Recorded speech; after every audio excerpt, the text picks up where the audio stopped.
não adianta ficar pensando e achar que a tokenização é uma forma de embelezar, né? Que eu vejo muito também esse movimento dentro do mercado. Ah, vou falar que isso aqui está em Web3, por causa do meu pitch de Uhum. venda e tal, e beleza. Isso vai dar certo até a página 5, né? O importante, de fato, é entender a robustez que tem por trás e usar a tokenização como um catalisador, né? Impulsionar, de fato, o seu projeto inicial.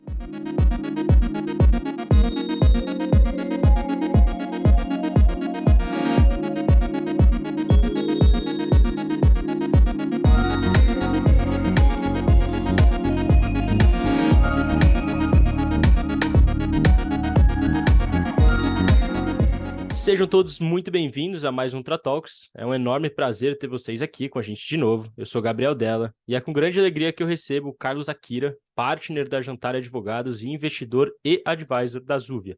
Ele também é diretor da Pagos e no passado foi diretor executivo do BTG Pactual de 2011 até 2016 e também foi registrador e tabelião substituto em São Paulo de 2007 a 2011. Carlos Akira também foi graduado em Direito pela USP e realizou seu MBA na FEA USP. Recebemos também aqui Lucas de Alcântara Cordeiro, diretor de produtos da PeerBR, uma fintech de investimentos tokenizados do Grupo GCB. E o Lucas se graduou em administração também pela FEA USP, com extensão na VU Amsterdam. Sejam bem-vindos, boa noite, Akira e Lucas. Boa noite, boa noite. Boa noite. Perfeito. O Talk de hoje tem o apoio da Pagos, a Associação de Gestão de Meios de Pagamentos Eletrônico. E durante o evento, quem quiser fazer perguntas, basta levantar a mão que a gente vai abrir o microfone e liberar a câmera. Ou pode lançar também direto no chat que a gente lê e vai respondendo. Quem quiser contatar os convidados após o evento, nós vamos postar daqui a pouco no chat do Zoom mesmo o LinkedIn de ambos. Bom, para começarmos, acho que nada melhor do que iniciar nosso primeiro bloco abordando como que essa tecnologia de fato democratiza o acesso a muitas coisas, principalmente a muitos investimentos, né? Que no passado apenas grandes corporações ou realmente figuras milionárias conseguiam participar. Para darmos início, a Kira conta para a gente qual o papel da tokenização democratizando os investimentos. Bom, um grande facilitador, né, da aplicação da tecnologia blockchain nos investimentos efetivamente dá acesso, né, dá maior acesso ao investimento e também propiciar maior liquidez para o mercado. Essa é uma grande consequência que a gente tem a partir do momento que a gente, né, oferece essa opção a um número enorme, né, de investidores e com investimento inicial muito pequeno, né? Essa é a característica, né? A tecnologia blockchain ela permite que hoje a gente consiga fracionar um ativo real, um ativo financeiro em pedaços muito pequenos, ao ponto da gente oferecer investimentos iniciais a partir de R$ 10, R$ 25. Né? E a gente fala de aumento de liquidez, né, do mercado, porque com a quantidade maior de investidores, a gente vai dar mais acesso a recursos de investimento para aqueles que precisam tomar recursos no mercado. E uma expectativa que a gente tem no final, né, naturalmente, é o quê? Com maior liquidez no mercado, a gente tem a grande expectativa de que as taxas de juros caiam também. Então, é um movimento que traz um benefício duplo, tanto para o investidor quanto para o empreendedor que precisa tomar recurso para investir no seu negócio. Então, essa, para mim, são as grandes características. E aí a tecnologia, né, é o blockchain cumprindo, né, o seu papel fundamental, né, que é democratização, desintermediação e descentralização. Adiantando um pouco também, né, não é uma descentralização total ainda, a gente tem uma série de desafios aqui no Brasil, mas efetivamente já é um bom início que a gente tem hoje com a tokenização de investimentos. Perfeito. Lucas, seja também muito bem-vindo. Se quiser fazer uma breve apresentação, mas complementa aí o que você tem a dizer sobre o papel da tokenização democratizando os investimentos. Bacana. Bom, primeiro, boa noite aí todo mundo. Obrigado, pessoal da Ultratox, pelo convite, Gabriel, Miro, Luiz Carlos. Acho que é bem legal aqui poder compartilhar um pouco e bater um papo com o mercado. No final das contas, a tecnologia está em puro desenvolvimento, né? O ritmo disso é muito mais acelerado do que sempre foi, mas entender a aplicação é o que a gente está sempre buscando. Bom, na minha visão, ela vai muito em linha de tudo que o Carlos aqui trouxe. A tokenização nada mais é do que representar digitalmente algo, né? Então, o token ele é uma representação digital. Quando a gente fala de um ativo, é uma representação digital de um ativo. como o Akira mesmo falou, ele permite esse fracionamento que gera inclusão para todo o sistema. Antes, investimentos aí super de alto valor para investidores de alta renda, hoje podem ser investidos por pessoas com um ticket inicial bem menor. E o que eu acho que é bacana destacar também é que toda a tecnologia blockchain ela traz muita verificabilidade para o processo. Então, muitas vezes antes você confiava em alguma instituição, do que tudo que estava ali no background estava sendo feito, igual eles falavam, igual estava em contrato. Hoje em dia, com a rede blockchain, você consegue, de fato, entrar naquela hash, entrar no contrato, ver como está sendo executado, ver quantas transações fizeram. Então, você realmente tem toda a accountability ali de que aquilo está sendo feito, sem falar de que os smart contracts eles são programados de uma maneira que você vê aquilo e isso não é mudado, né? Então, o smart contract ele não fica sendo atualizado, o desenvolvedor não pode entrar e mudar aquele conjunto de regras que foram programadas numa primeira vez. Traz aí uma camada de segurança bem legal para essa nova fase aí do mercado financeiro e do mercado de investimentos como um todo. Perfeito, Lucas, perfeito. Eu acho que é sobre isso realmente, diminuir, né, a necessidade de empresas intermediando as ações que a gente toma no dia a dia.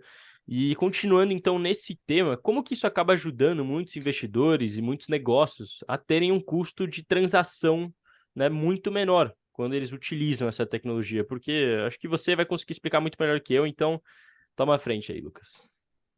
Perfeito. Bom, basicamente toda a rede blockchain ela é interconectada, né? Ela traz uma escala global para as transações. Antes fazer uma transferência global era algo muito caro, hoje em dia já se consegue fazer isso de forma muito mais barata, mas para ir afunilar isso um pouco mais para o mundo dos investimentos, hoje quando se pensa no mercado financeiro tradicional, por exemplo, na emissão de um valor mobiliário, num título público ou numa debênture, você tem diversos aí players de mercado que são exigidos para que você siga com o título. Então, por exemplo, para uma debênture, você teria ali o agente fiduciário, os diversos escritórios de advocacia, toda uma estrutura necessária e uma burocracia que não só tem um custo alto, como leva tempo. A ideia com os próximos passos aí de descentralização é que cada vez mais se consiga automatizar esses processos que hoje são feitos por empresas ou por pessoas, para que você tire esse custo, né? Então, a gente estrutura bastante debênture aqui na parte tradicional do grupo. Você pega uma estimativa por baixo, numa média de uma debênture de 10 milhões, você tem um custo aí por baixo de 2 a 3% da emissão, que equivale a 200 a 300 mil reais para uma emissão de 10 milhões. Isso, no final do dia, é um custo que pode estar sendo repassado para o investidor ter uma rentabilidade maior, ou mesmo está sendo reinvestido pela empresa que está fazendo a emissão para, enfim, fazer novas emissões, contratar pessoas mais qualificadas, expandir as operações. Então, no final do dia, aí são algumas das vantagens de custo que você tem ao fazer todo esse processo verificável pela blockchain. Perfeito, perfeito, sensacional. Akira, tem algo a complementar? Assim, na verdade, só para reforçar, né? Realmente, a segurança que a tecnologia traz, especificamente a tecnologia a blockchain, ela é fundamental nesse processo, né, de redução de custos, né? Hoje, no mercado tradicional, no mercado financeiro, no mercado de investimentos tradicional, a gente tem a necessidade, né, de ter uma série de intermediários que não estão ali à toa, eles exercem um papel fundamental, né, como custodiantes, administradores, gestores, eles têm esse papel, e o próprio regulador. E nesse momento do mercado, também é muito importante a gente destacar, né, que os reguladores são altamente favoráveis a esse processo, com as devidas cautelas, sempre com a preocupação de proteger a parte mais fraca, né, que quando a gente fala de investimento pulverizado, né, com parcelas iniciais, com valores iniciais de investimento muito pequenos, o objetivo do regulador sempre é proteger aquele que tem a menor capacidade financeira, né? Então, esse acompanhamento, né, dos reguladores, especificamente, né, e principalmente Banco Central e CVM, na inovação, né, que os players têm apresentado, tem sido fundamental para o crescimento desse mercado. Né? E falando também especificamente dos players, né, como a Zuve, onde eu invisto, né, como a PeerBR, também toda a preocupação que os players têm em explicar para os investidores que conhecem pouco de tokenização, como isso tem sido feito, né? Qual é a segurança, quais são os riscos também, isso é importante a gente sempre explicar para o investidor, né, o que tipo de investimento ele está fazendo, que tipo de risco ele está assumindo, e também toda a preocupação dos players de trazer bons ativos para que sejam, né, objeto de investimento, né, por parte das pessoas. Né? Então, essa responsabilidade também é muito importante. As associações também caminham para elaborar, né, códigos, né, de autorregulação, também isso é um papel super importante do mercado, a gente não deixar só na mão do regulador oficial a parte de regulação, mas também as associações, né, que reúnem os players do mercado, então a gente tem a própria Pagos, né, a AB Cripto, a AB Fintechs, também tomarem iniciativas de autorregulação e também de educação de todo o mercado. Né? Na Pagos, a gente teve a oportunidade de trazer o Bruno da CVM, o Bruno Soares, que é o responsável pelo superintendente de securitização, e ele comentou, ele falou sobre isso, né? Na época da edição do ofício circular número 4, ele falou que uma das principais preocupações da CVM é educar o mercado para esse novo momento do mercado financeiro e mercado de capitais. E até pegando um gancho aí, Akira, eu acho que de fato esse é o nosso desafio, né, como players aqui do mercado, conseguir trazer o blockchain, a tokenização para o novo normal, porque eu acho que não faltam players aí, notícias, todo mundo que acompanha sabe, cada vez sai uma do potencial que a tokenização tem, do quanto esse vai ser o novo normal do mercado financeiro. Mas justamente nesse momento de inovação é que a gente tem o desafio de fazer com que a tokenização seja utilizada como tecnologia, mas que no final o benefício chegue para o cliente, né? E a gente vai chegar num ponto onde a gente não precisa mais explicar tanto quanto se explicava lá atrás. Eu gosto bastante de fazer um comparativo com a web, primeiro 1.0, quando você tinha ali só interação básica, toda a parte de Yahoo, etc. Hoje vai para uma web 2, muito mais relacional, toda a parte de redes sociais, etc. E agora a gente está indo para uma web 3 centralizada. No final das contas, ninguém mais questiona o que é uma web, o que é entrar na internet, como isso funciona, simplesmente virou um novo normal, né? Então, no começo da curva, obviamente, todo mundo vai querer saber muito a fundo, a gente vai ter que trabalhar muito educacionalmente com o mercado, e depois isso cada vez mais vai entrar em adoção em massa mesmo. E o que vai estar acontecendo por trás, no final das contas, vai pouco importar para quem vai estar consumindo isso, né? A pessoa só vai beber ali dessa fonte limpa de novos benefícios e várias outras coisas que vão ser geradas. Exatamente, assim, o processo, né, de investimento em tokens, ele tem que ser tão natural quanto a utilização do Pix, né? Assim, eu lembro até quando surgiu o TED, né, dentro do contexto do SPB, foi uma revolução, né? Imagina, você em poucos segundos conseguir fazer uma transferência de recursos, né, entre contas, né, entre contas de diferentes instituições financeiras, foi um salto, né, quântico no mercado financeiro, né?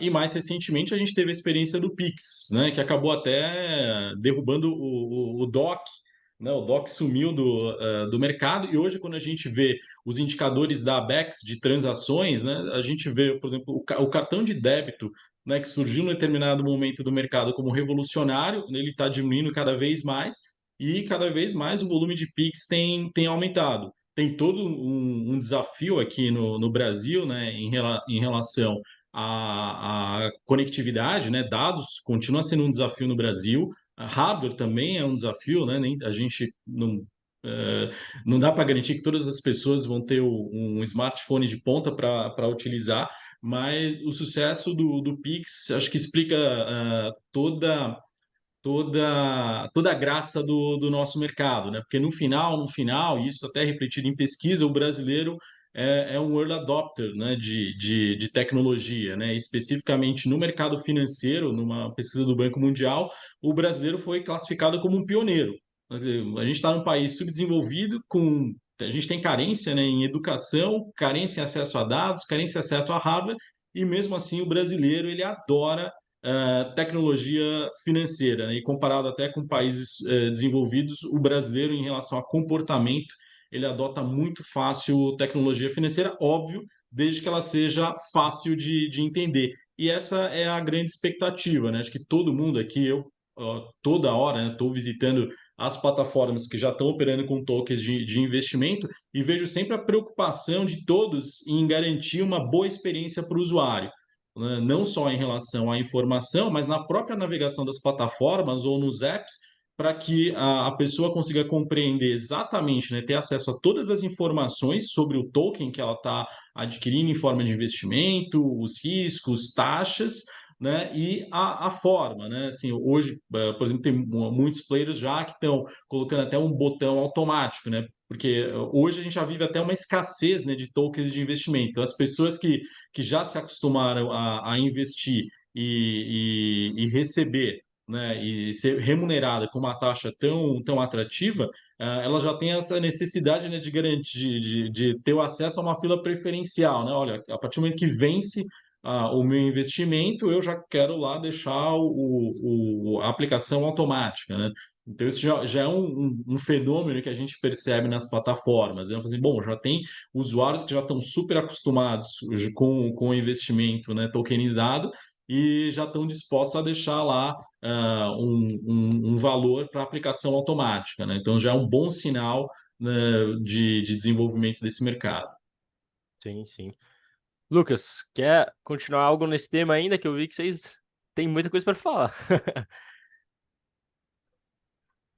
Não, acho que a gente foi bem completo aqui. Vamos seguindo. Com certeza daria para falar muito e só falar que eu acho que eu assino embaixo em todos os pontos. De fato, que o Akira ali falou no começo, a agenda hash aí mais recente do Banco Central, ela tem sido bem feliz, pelo menos na minha visão, não só com Pix, mas Open Bank, Open Finance. Talvez a gente fale um pouquinho aí mais para frente do Real Digital também, do movimento de CBDC ao redor do mundo. E acho que pelas primeiras vezes aí a gente vê o Brasil sendo referência para coisa boa, né? Então, de fato, o nosso projeto de CBDC sendo referência no mundo, Open Bank a gente foi um dos primeiros a começar e também a ter aplicação, então acho que tem sido bem positiva também a agenda que os reguladores e que todo o ecossistema tem tido para que a gente consiga avançar, isso é de extrema importância. Perfeito.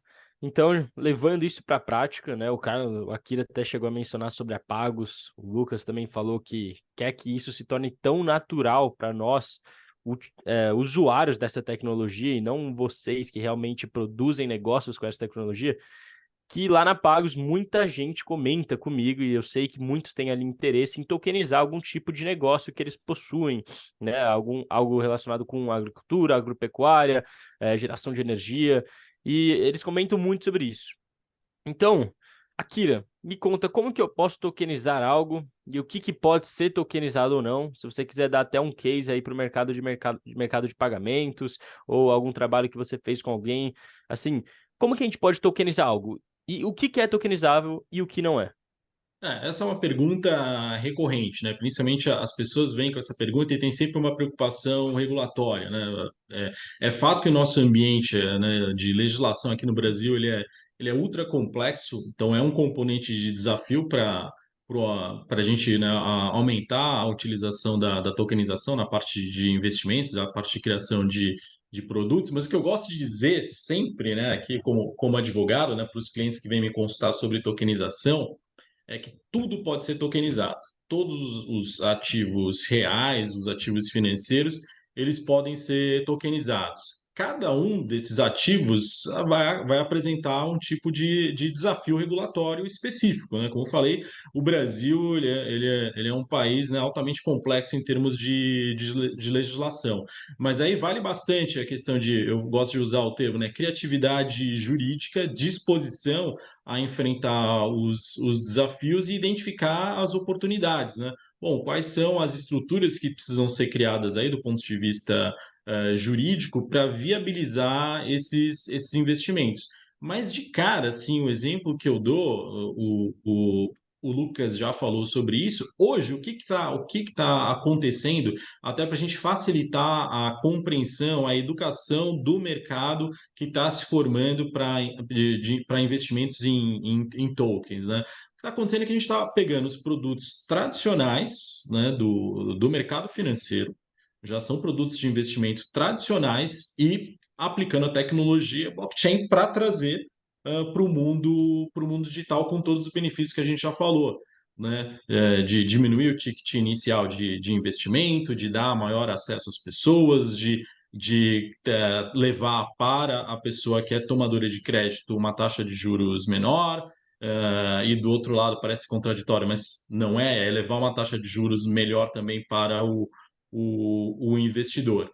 Então, hoje, o que tem atraído mais a atenção do mercado e facilita realmente a formação do mercado são os investimentos em direitos creditórios, né? Por duas características principais. Assim, primeiro, né, o direito creditório ele tem um prazo muito curto para performar, né? Ele vai de 30 até 120 dias, né? Quando a gente fala, são antecipações de recebíveis, que antigamente, né, ou até pouco tempo atrás, estavam concentradas nos FDICs, nos fundos de investimentos de direitos creditórios, né? Então, esse é o caso clássico, né? A gente está trazendo, né, de uma estrutura de FDIC que não era acessível a qualquer investidor, só investidor qualificado tinha acesso a FDIC, né? Investidor qualificado, só para abrir um parênteses aqui, vou dar duas características, né? Investidor que tem mais de R$ 1 milhão investidos, ou então é um investidor que já tem certificação Ambima para realizar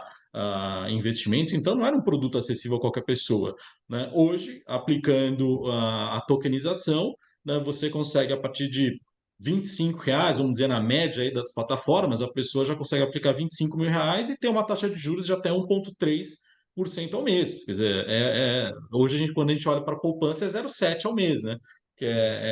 Então, assim, é um excelente investimento e de curto prazo. Então, a pessoa consegue perceber a performance de uma maneira mais rápida. Mas quando a gente vai para o ambiente específico, né, de meios de pagamento, que é o que está no nosso dia a dia aqui, né, e da maioria das pessoas aqui que tá nessa audiência, assim, bom, qualquer lugar em que tenha movimentação, né, de dinheiro, movimentação de recursos, é o nosso caso clássico aqui, né, da Pagos, onde todo mundo está fazendo a intermediação, né, está processando pagamentos, a gente está, né, fazendo esse dinheiro transitar de um lado para o outro. Normalmente são decorrentes de transações, né, comerciais, ou uma prestação de serviço, ou uma venda de produto, né? Encaixar essa oportunidade, aí o mais fácil é encaixar exatamente nesse ciclo de antecipação do recebível, né? Se alguém está recebendo a prazo, é uma boa oportunidade de ir lá e dentro desse ecossistema e identificar essa oportunidade. Ué, por que não então tokenizar essa antecipação, né? E, sim, daí para frente, né? Como você bem falou, a gente tem associados lá na Pagos que estão no agro, né? Tem braço no agro e já estão querendo saber, a gente já está conversando para verificar assim, bom, quais são os instrumentos, né? Como é que a gente faz para tokenizar esse ativo também, que hoje também já está, né, disponível no mercado financeiro. Então, como é que a gente faz para trazer para o mundo de tokenização? Perfeito, perfeito. Muito bom, né? Você deu ótimos cases para o mercado de pagamentos, deu case para pessoal do agro.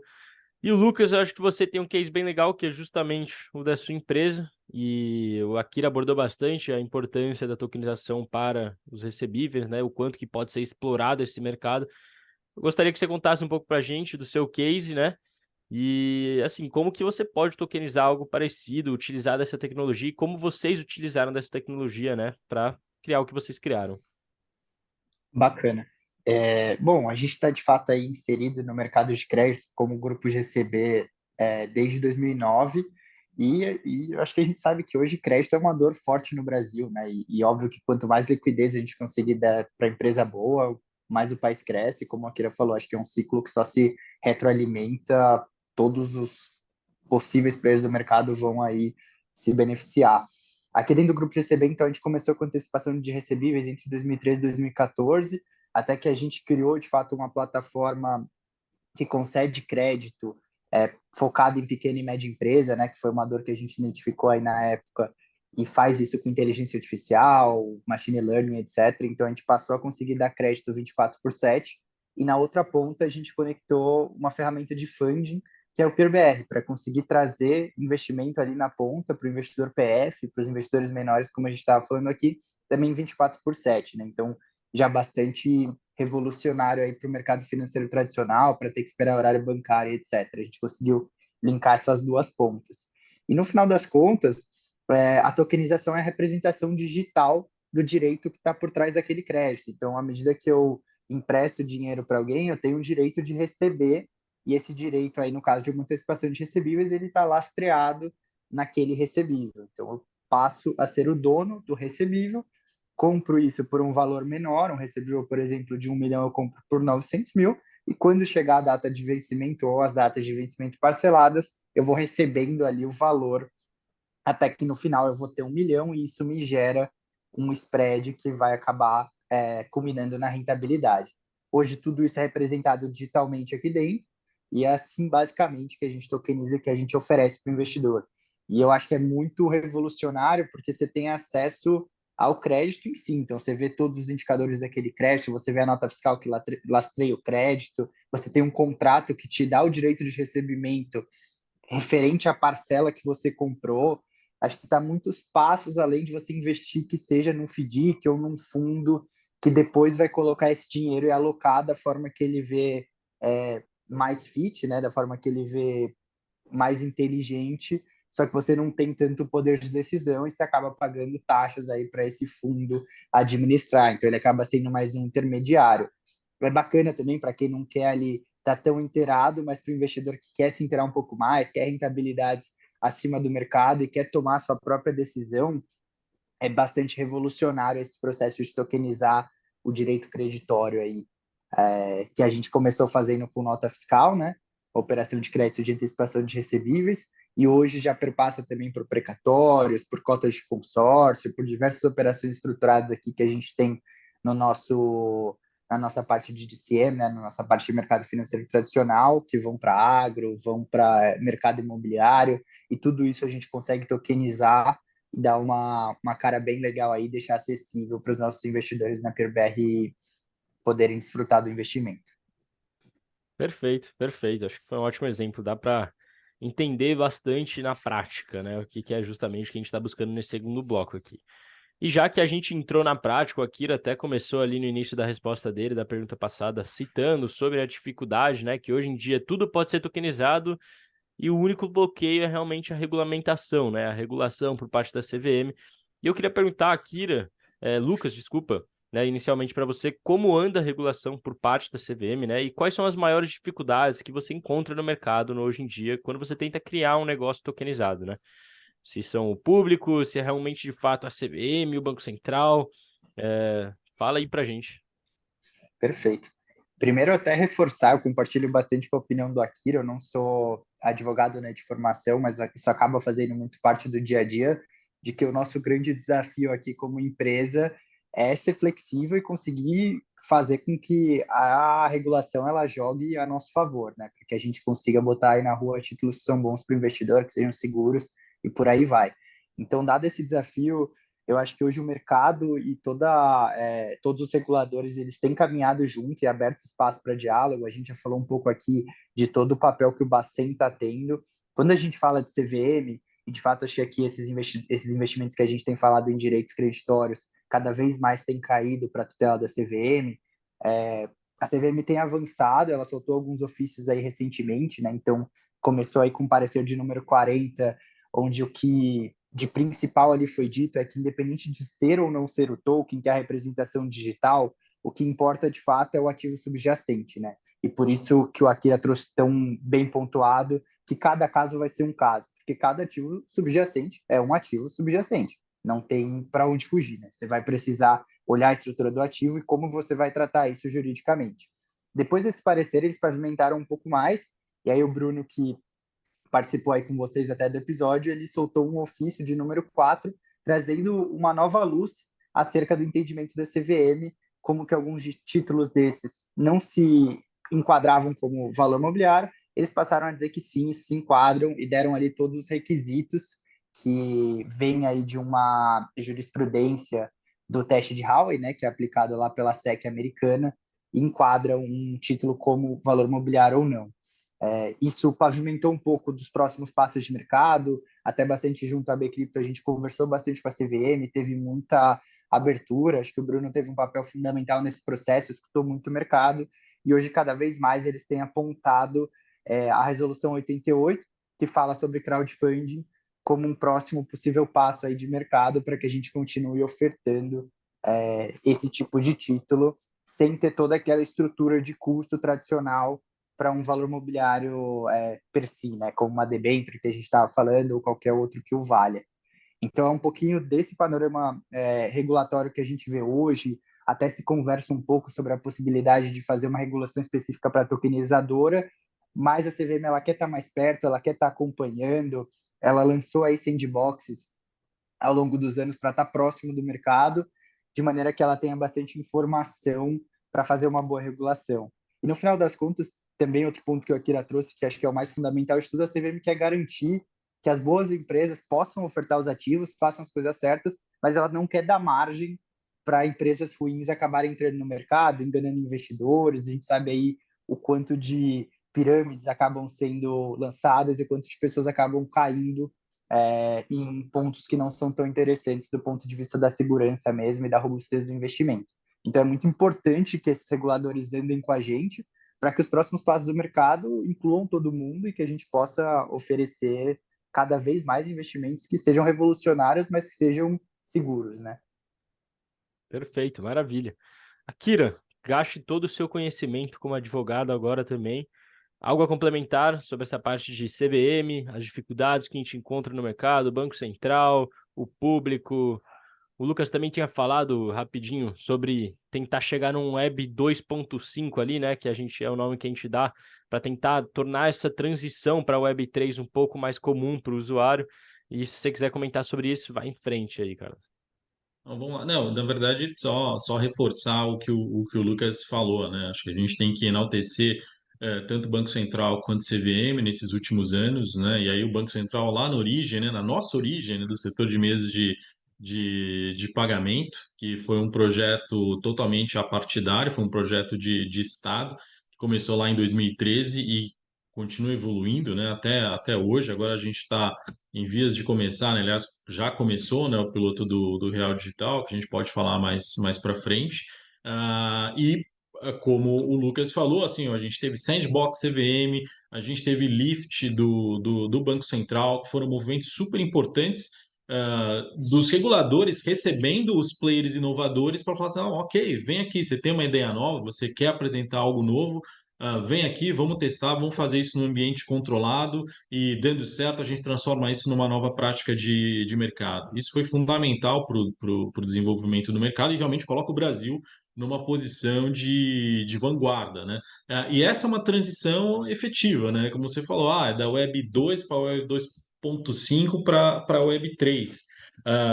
E o curioso também, né, de todo esse movimento, né? Se a gente for voltar um pouquinho no tempo, Web3 começou a ser falada quando o Facebook virou Meta e começou a falar de metaverso, né? E aí todo mundo estava falando, achando que, né, daqui a pouquíssimo tempo estaria todo mundo com óculos, luva sensorial, colete sensorial, né, navegando em ambientes 3D para fazer reunião, para fechar negócio, né? E você vê o mundo financeiro que acabou antecipando esse movimento sem a necessidade de óculos virtual ou grandes, né, gadgets aí para poder aplicar os conceitos de Web3.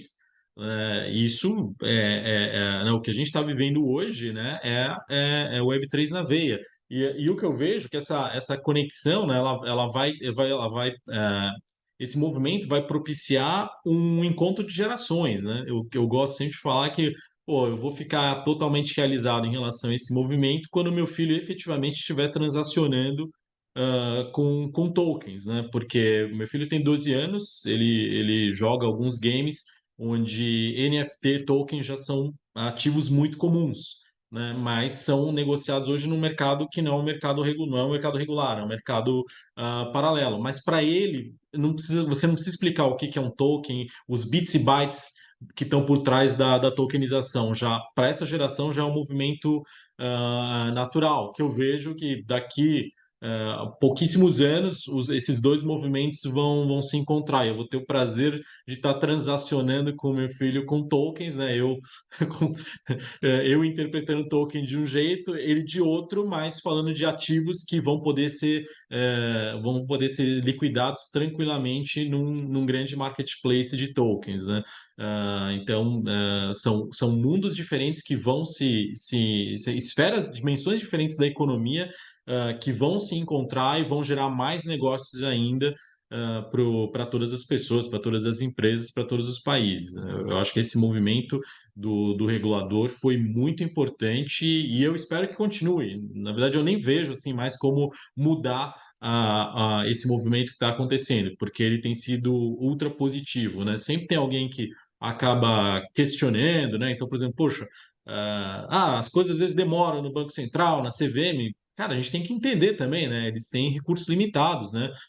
São reguladores oficiais, depende de concurso público, né? Tem muita gente da iniciativa, muitas empresas da iniciativa privada que estão indo lá buscar recursos lá que foram formados e trazer, tirar, né, do setor público, trazer para o privado, né? E aí entra uma outra parte, né? A educação não é só a educação do mercado investidor, não é só a educação dos players, mas também a gente tem uma grande oportunidade aqui no Brasil de formar profissionais desse setor, né? A gente tem uma carência, né, de empregos, mas ao mesmo tempo, né, o Brasil é um país tão curioso que tem isso, né? A gente está hoje no setor de meios de pagamento, a gente já sofre uma carência de profissionais, né, que entendam do setor. E o que a gente agora pode começar a tentar evitar é que surja uma nova carência de profissionais de finanças Web3, né? A gente, né, não pode sofrer esse tipo de estrangulamento. Por isso que eu tenho muita expectativa, né? Já tem uma geração que nasceu nativa já tem token, né, no seu dia a dia. Perfeito, perfeito. Bom, pessoal, só para lembrar vocês, se vocês quiserem fazer alguma pergunta, no final a gente vai ter um tempo reservado para isso, mas caso já queiram fazer agora, porque abordaram um certo tema, vocês podem tanto levantar a mão quanto mandar a pergunta no chat que a gente lê por aqui, tá? Caso vocês levantem a mão, a gente libera o microfone e a câmera para vocês. Mas bom, o Akira já puxou aí o papo de real digital, né, no início da conversa dele. Eu dei graças a Deus que ele não continuou, porque agora que vem a pergunta de real digital. Mas a gente está ouvindo muito na atualidade, né, sobre o real digital, economia tokenizada e um monte de outros termos, né, que estão se tornando familiares com a grande atividade do Banco Central, como vocês mesmos disseram, que estão fazendo um ótimo trabalho. Então, Akiro, o real digital, ele seria um real tokenizado? A gente pode chamar assim? E o que seria a tão falada economia tokenizada? Você já deu uma breve introdução aí na sua última resposta, falando, né, quando vai misturar os dois mundos, né, o mundo tokenizado com o mundo tradicional. Dá uma aprofundada em real digital, se ele é realmente um real tokenizado, e o que seria essa economia tokenizada? Então é importante a gente falar, né? Não é a criptomoeda do Banco Central, né? O real digital é o mesmo real papel moeda, é a moeda fiduciária, né? Então ela vai continuar, ela tem o mesmo valor, o real digital vai ter o mesmo valor do real papel moeda.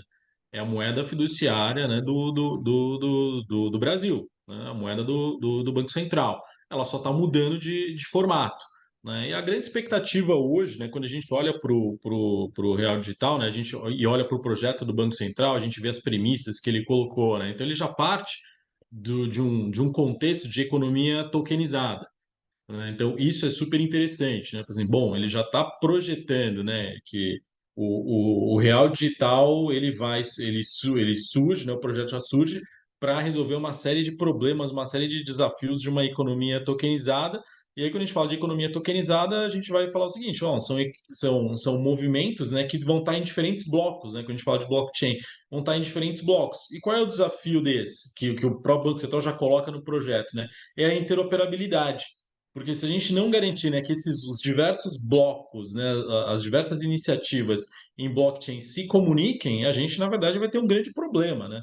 Porque depois a gente sempre vai ter que criar intermediários de intermediários de intermediários para liquidar transações, né? Quando a gente olha para todas as empresas, né, os consórcios que apresentaram projetos e foram aprovados, né, são 16 projetos no piloto do Real Digital, a gente vê que estão todos os players, né, todos os players do mercado financeiro e mercado de capitais, né? Então a gente vai ter os bancos comerciais, bancos de investimento, os fornecedores de infraestrutura para o mercado financeiro, as fintechs que operam cripto, tem fintech que já opera tokenização, que mais? A gente tem as bandeiras dos cartões estão lá presentes, então tem adquirente também, tem DTVM, enfim, a própria CVM também está participando, o Tesouro Nacional vai colocar lá títulos do Tesouro Nacional, né, com certeza para provocar essa liquidação, né, de real digital com criptomoeda, com token de investimento, com título do Tesouro Nacional já tokenizado. Então, essa isso é o que a gente espera do projeto do piloto do Real Digital, né? Que ele consiga efetivamente, né, testar todas as possibilidades de operação entre os diversos blocos. E eu estou muito otimista, né, em relação a esse projeto, né, que ele vai dar muito certo e assim, a gente vai ter, acho que o que eu espero, né, são alguns movimentos, né, fato, desintermediação, né, ela vai acontecer, então alguns intermediários não serão mais necessários, né, nesse movimento, mas a gente vai ter novos formatos de negócio, a gente vai ter negócios com formatos mais eficientes, né, mais seguros, que foi um dos atributos que o Lucas, né, destacou, é muito importante, né, a segurança e o blockchain traz essa segurança, né, o registro de todas as operações, com uma possibilidade de violação quase que zero, né, porque também tem um processamento todo descentralizado, então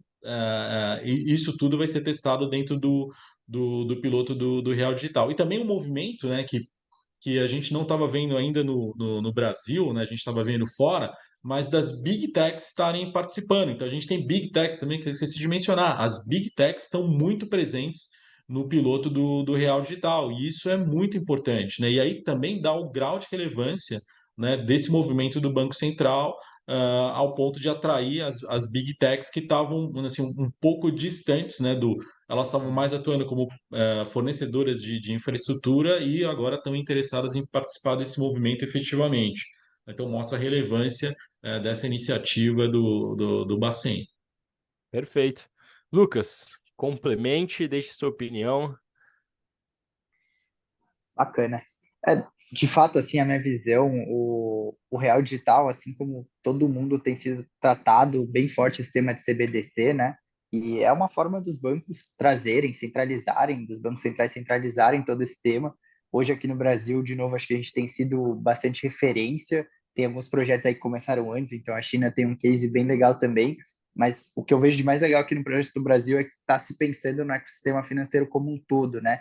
Então, tem sido chamado aí, começou a chamar de Real Digital e hoje em dia se chama de Drex. É uma infraestrutura que no final ela vai unir o dinheiro, então a representação da moeda fiduciária, mas agora digital. Isso é muito bacana porque se elimina custos também nesse processo, né? Então, o custo da emissão de papel moeda e outros custos relacionados, você passa a eliminar e você conecta isso no ecossistema de ativos financeiros. Então, o que antes se imaginava é que se tinha horário bancário para fazer, a tendência é que cada vez menos você tenha, que isso possa ser flexível, e que diversos players aí possam interagir.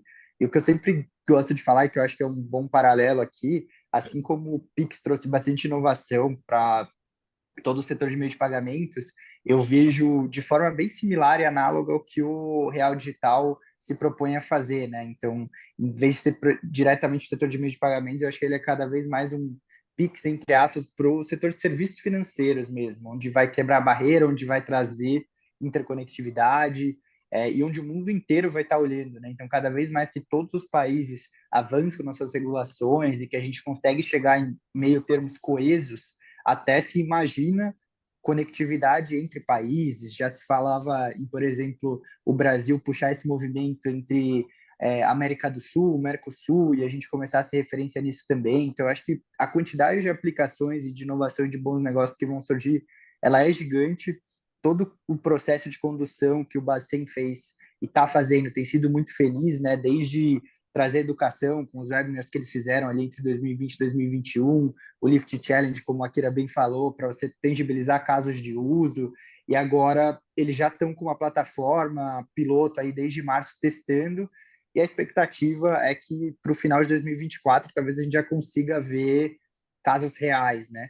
Outra coisa que também aqui veio no discurso que tem se preocupado bastante é com essa questão de hardware, da pessoa estar conectada para poder usar, né? Que é outro super desafio que a gente tem dentro do Brasil. Então, até no edital ali, nas instruções que o Bacen deu, eles focaram bastante nesse caso de uso, para que empresas pensassem em soluções para, de fato, incluir essa parte da população que ou tem uma dificuldade maior de se conectar, ou não tem um hardware que vai rodar esse serviço em D0, então vai um pouco nessa linha também. Mas minha visão ela é super positiva também, assim como a Akira, estou bastante otimista, e acho que cada vez mais as empresas vão se preparar aí para trazer inovações em cima do que o Banco Central tem pavimentado.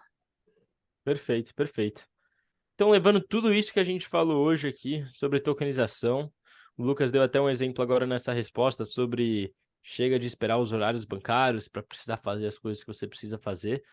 Muita coisa de fato vai desaparecer com essa tecnologia vindo, né? A necessidade de muitas empresas que hoje, e não só empresas, mas até órgãos estatais que intermediam ações, por exemplo, hoje com os smart contracts, um cartório talvez já não seja tão necessário se todos aprenderem a utilizar um smart contract.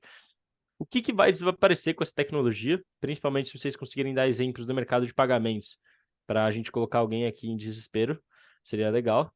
Então, o que vocês têm aí? O que vocês acham que vai começar a desaparecer e que essa tecnologia vai acabar atropelando, né? Lucas, se você quiser começar, por favor.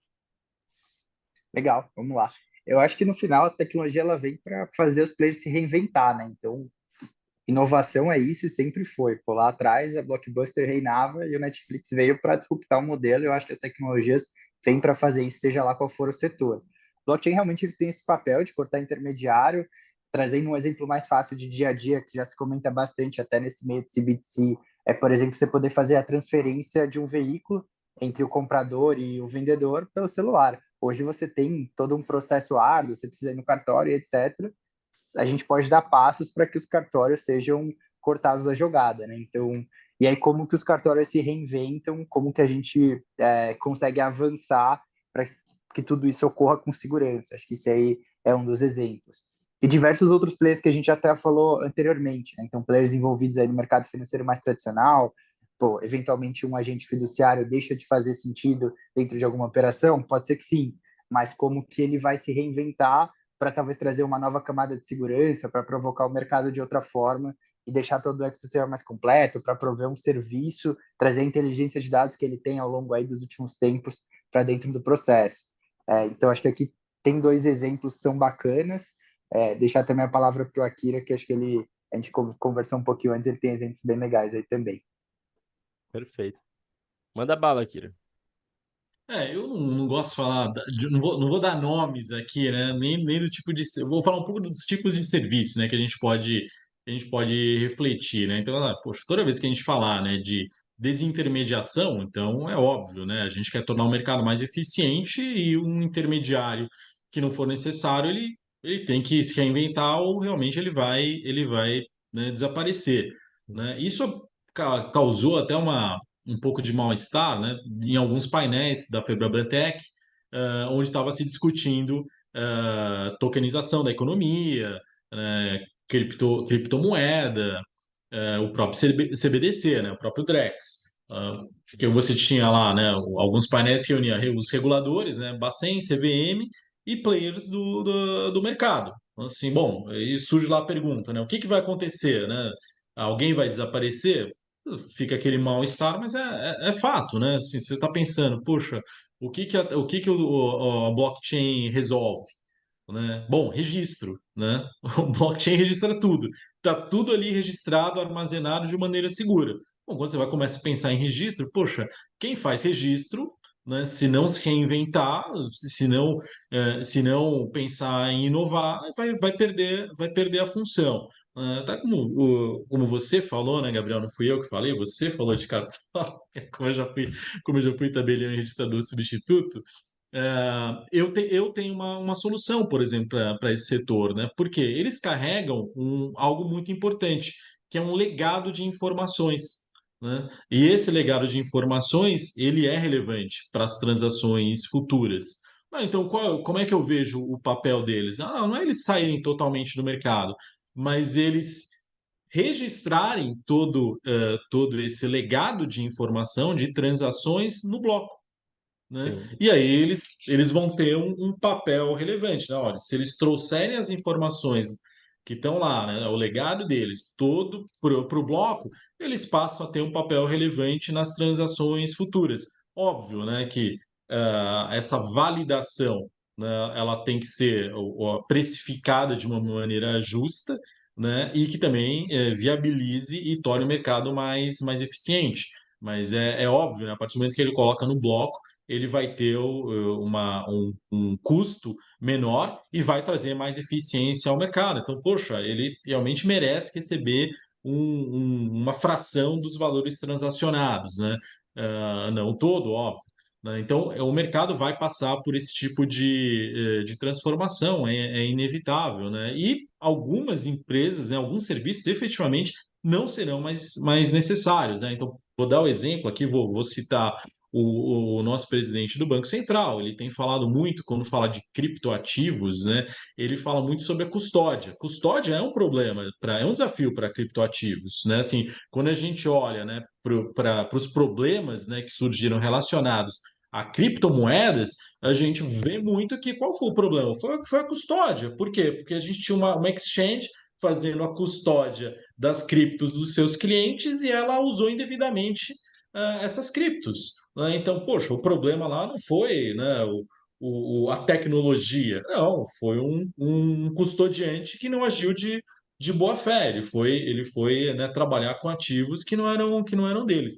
Então, o Campos Neto falou bastante, ele falou já algumas vezes sobre custódia de criptoativos e endereçou, né? Falou, olha, eu vejo que os custodiantes aqui no Brasil deveriam ser os grandes bancos, né? Pela robustez tecnológica, né? Pelo poder econômico, né? Pela robustez de patrimônio líquido, né? Então seriam naturalmente já seriam um papel, né, os grandes bancos ser o custodiante de ativos, né? Então, assim, você vê, são novos serviços que também já estão novas oportunidades de serviços que já estão surgindo e contribuem para a eficiência e segurança do nosso mercado. Luiz levantou a mão. Perfeito. Queria agradecer a resposta de vocês. A gente está se caminhando para o final. O Luiz tem uma pergunta aí, pelo jeito. Pode seguir aí, Luiz. Eu tenho mais uma também para depois, logo após o Luiz.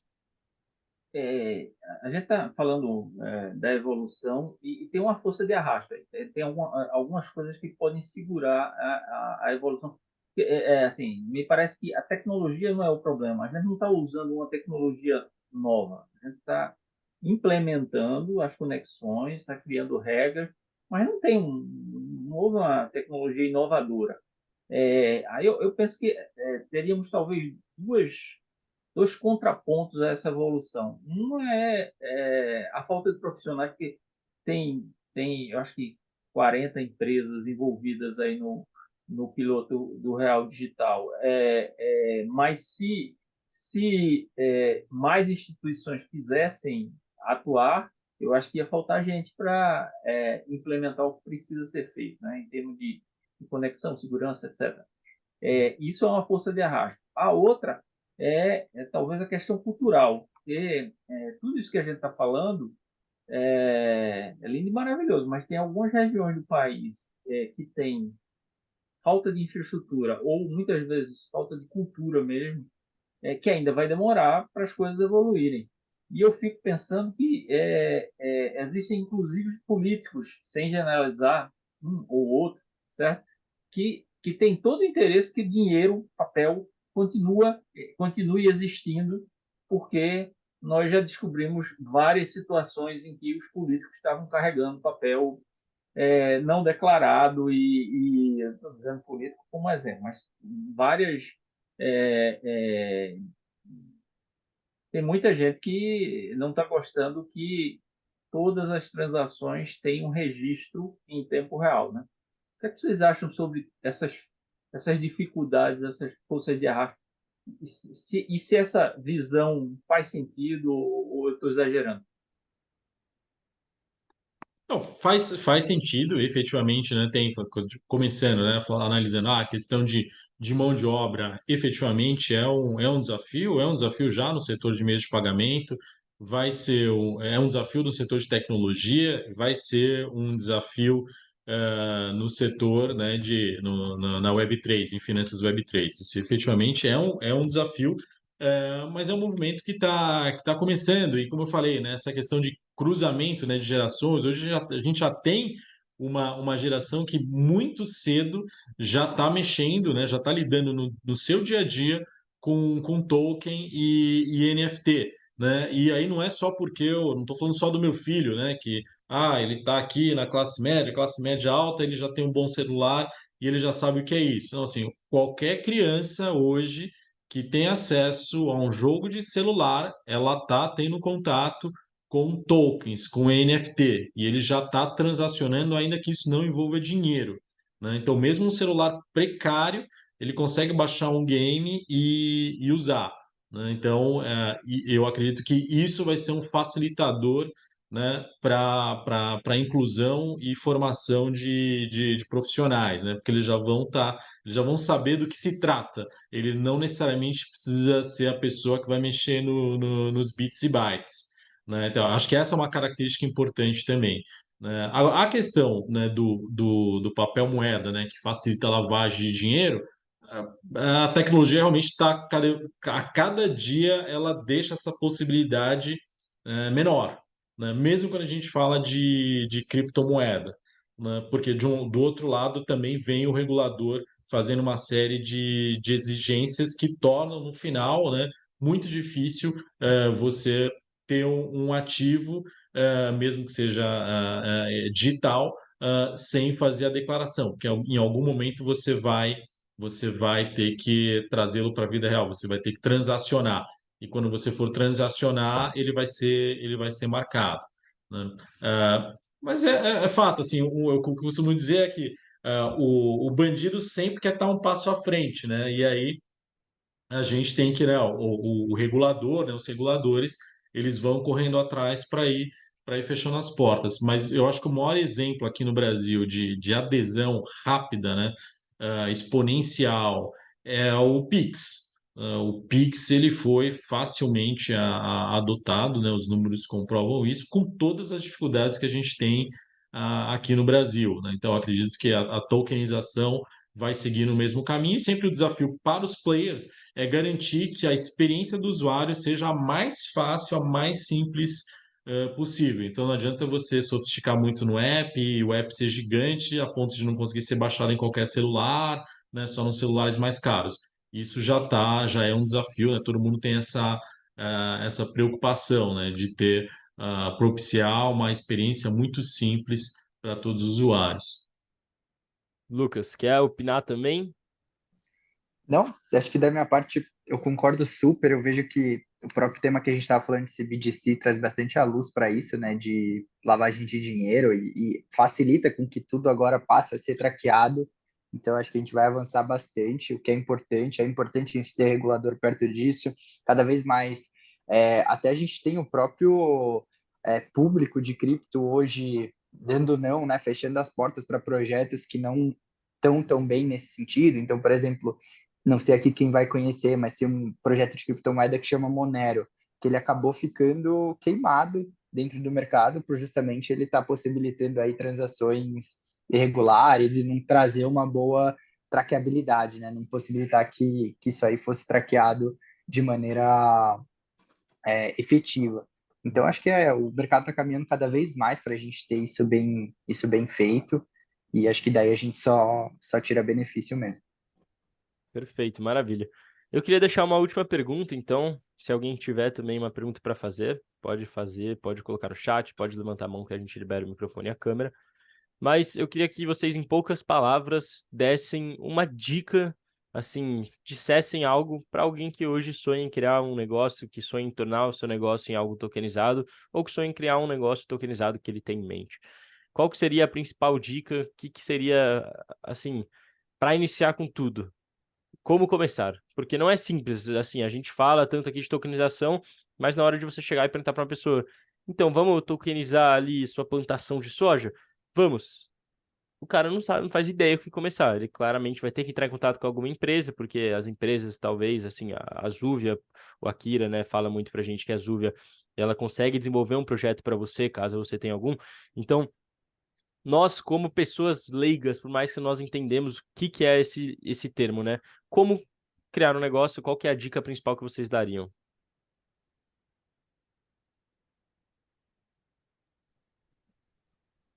Olha, essa pergunta foi difícil, hein? Ninguém quis arriscar. Bom, eu vou arriscar aqui uma dica, né? Acho que, mas isso vale para qualquer empreendimento, né? Assim, bom, qual é a dor que você quer resolver, né? Você tem que resolver algum problema. Então, o começo é esse, né? Ah, eu quero desenvolver um negócio com tokenização. Poxa, então, mas você vai resolver o problema de quem? O que que você vai resolver no mercado e também, né, se isso é monetizável, né? Se isso vai gerar receita, né? Então, eu vou dar um exemplo aqui, né, que você citou do agro, né? E a gente pode usar assim até para os investimentos hoje, né, que estão acontecendo em tokens.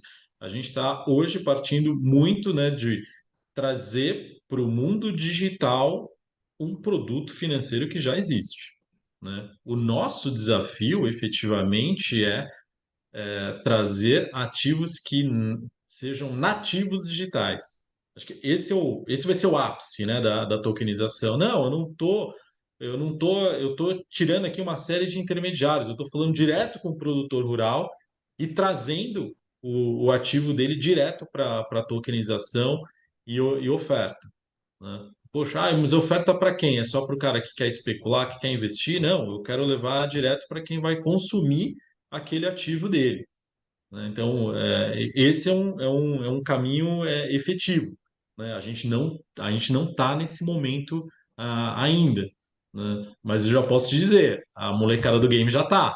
Eles já conseguem ter um ativo que ele é nativo, né?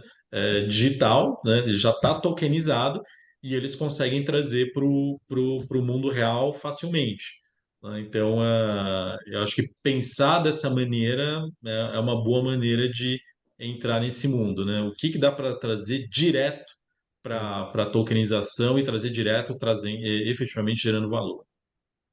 Perfeito. Boa. Manda para Lucas.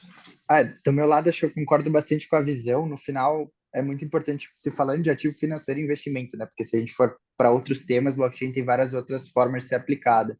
É realmente você ver se o ativo ele tem valor por trás, né? Porque acho que isso é o ponto de partida para qualquer coisa. Não adianta ficar pensando e achar que a tokenização é uma forma de embelezar, né? Que eu vejo muito também esse movimento dentro do mercado. Ah, vou falar que isso aqui está em Web3 por causa do meu pitch de venda e tal, e beleza. Isso vai dar certo até a página 5, né? O importante, de fato, é entender a robustez que tem por trás e usar a tokenização como um catalisador, né? Impulsionar, de fato, o seu projeto inicial. Então, sendo algo que tem valor, que você entende a dor de alguém, supera ela, principalmente dor de duas partes, né? Hoje a gente tem uma economia muito compartilhada. No exemplo do agro, por exemplo, a dor de um produtor que precisa de funding para uma nova safra, para expandir a operação dele, e alguém que hoje tem dinheiro parado e quer ser melhor remunerado. Então você consegue trazer as duas pontas, conectar elas e cada vez mais a gente vai ter inovação incremental, né? Então no agro, quanto já não tem de tecnologia de software que monitora a qualidade da safra, que monitora tudo isso, que a gente pode dar acesso ao investidor para ele mesmo tomar as decisões sobre dar um crédito ou não. Então acho que toda essa interconectividade do digital, ela traz muita vantagem. Ainda, eu acho que os próximos passos, na minha visão, eles vão ser voltados para trazer o que hoje é real, o que é investimento real mesmo, né? Que a gente já investe mais acessível para o digital, e aí sim, de próximos passos, cada vez mais também a gente conseguir saltar essa barreira do digital pelo digital que eu queria estar trazendo. Esse eu acho que vai ser realmente o ápice. É o caso mais difícil, com certeza, né? Porque muitos desses projetos que às vezes estão no digital pelo digital acaba sendo um hype, mas não tem valor. Então, quando a gente fala de projetos sérios, eu acho que é um super desafio, mas que cada vez mais a gente vai estar inserido e vai poder resolver. Perfeito, maravilhoso. Acho que você falou o principal de tudo, né? Que acho que com a tokenização a gente consegue hoje solucionar a dor de duas partes, tanto do que vai receber o crédito, tanto do que vai aplicar o crédito. Eu acho que eu consigo enxergar isso em muitos cases que não tem alguém sendo prejudicado, não tem alguém sendo enganado, e a gente vê no mercado que nem sempre é assim, né? Bom, estamos chegando ao final aqui. Eu agradeço a todos aqui em nome da UltraTalks. Hoje a gente pôde ter uma visão mais ampla, né, das oportunidades de negócio com a tokenização. Queria agradecer muito ao Akira e o Lucas por terem vindo aqui, participado, tirado aí praticamente 1h30 da vida de vocês, do trabalho, do dia corrido, para estarem aqui prestigiando a gente. Vou dar 1 minuto para vocês fazerem um encerramento, deixar uma rede social, falar um pouco do negócio de vocês. E o Miro tem uma pergunta antes disso, então vamos soltar o Miro aí. Eu vou aproveitar aqui, não vou perder essa chance, não. Voltando os olhos para os nossos queridos meios de pagamento, falando das maquininhas em particular, vocês conseguem imaginar algum cenário em que elas consigam fazer parte do ecossistema de tokenização? Tem algum perfil, algum cenário de transação que poderia ser feita nesse canal?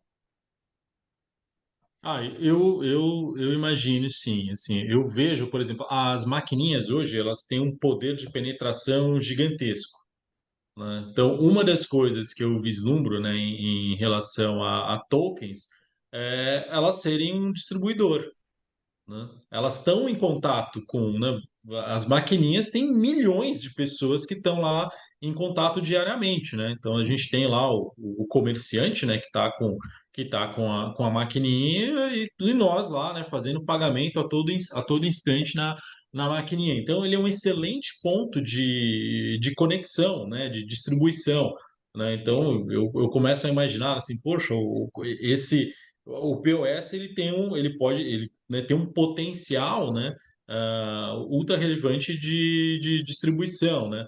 Assim, bom, você está lá, transacionou, né?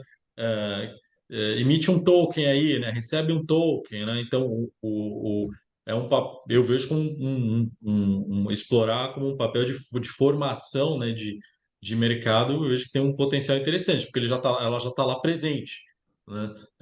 Então, ser um ponto de distribuição, de disseminação interessante, né? Agora eu não lembro qual foi a empresa, mas fizeram uma iniciativa dessa focada em NFTs, né? Nos tokens não fungíveis. Fizeram essa iniciativa, se não me engano, no aniversário de Niterói, né, em que o POS de uma empresa, em cada transação, ia distribuir um token não fungível para quem fizesse o pagamento, né? Então, por isso que eu lembrei disso. Assim, não, a maquininha tem um papel aí bem interessante nesse ecossistema. E aí, para os players do nosso mercado de pagamentos, fica a dica, né? Põe a hashtag, fica a dica de explorar as oportunidades dentro do canal com tokenização. Obrigado, Akira. Quer É, complementar, Lucas? sem Lucas, falar por favor. assim, eu acho que, pô, além do exemplo que o Akira trouxe, exemplos mais para a parte de investimento mesmo, os recebíveis que vêm aí do cartão de crédito, que estão ligados à maquininha no final das contas, podem ser tokenizados, podem ser formas de investimento, e acho que até a maquininha como um meio de pagamento, onde você usa o token para fazer algum tipo de pagamento, né? Então, acho que é uma aplicação aí que já tem bastante player, criando o seu próprio cartão, onde você paga com cripto, etc. E acho que isso também vai ser pavimentado para o futuro. Então, a gente vai ver aí os pagamentos ocorrendo através dos tokens, liquidez para todos os tokens que a gente está falando e realmente isso sendo, de alguma forma, usado como moeda, né? Ainda engatinhando aí a passos curtos, mas eu vejo que cada vez mais o mercado vai se adaptar e vai se tornar um meio de pagamento também. Obrigado, Lucas. Perfeito. Temos o caso da Binance Pay, que foi anunciado que chegou ontem no Brasil, mas eu já tenho esse cartão da Binance faz um tempo. Deixa eu ver se está até fácil aqui, eu mostro para vocês. Você consegue acho que são mais de 70 tokens que você consegue fazer pagamento direto em maquininha. Ó. Não sei se vai dar para ver, mas é bem legal. E agora chegou, acho que firme para o Brasil, né? Mas bom, agora sim, de fato, chegamos ao final, né? Eu agradeço a todos que vieram, que estiveram presentes, e principalmente ao Kiri e o Lucas. Vou dar 1 minutinho de encerramento para cada um. Se quiser começar aí, Lucas, vocês falam, né, do que vocês quiserem. Legal. Bom, agradecer literalmente a audiência aí, a presença de todo mundo, as perguntas que vocês fizeram e mais uma vez o convite aí da UltraTalks para falar.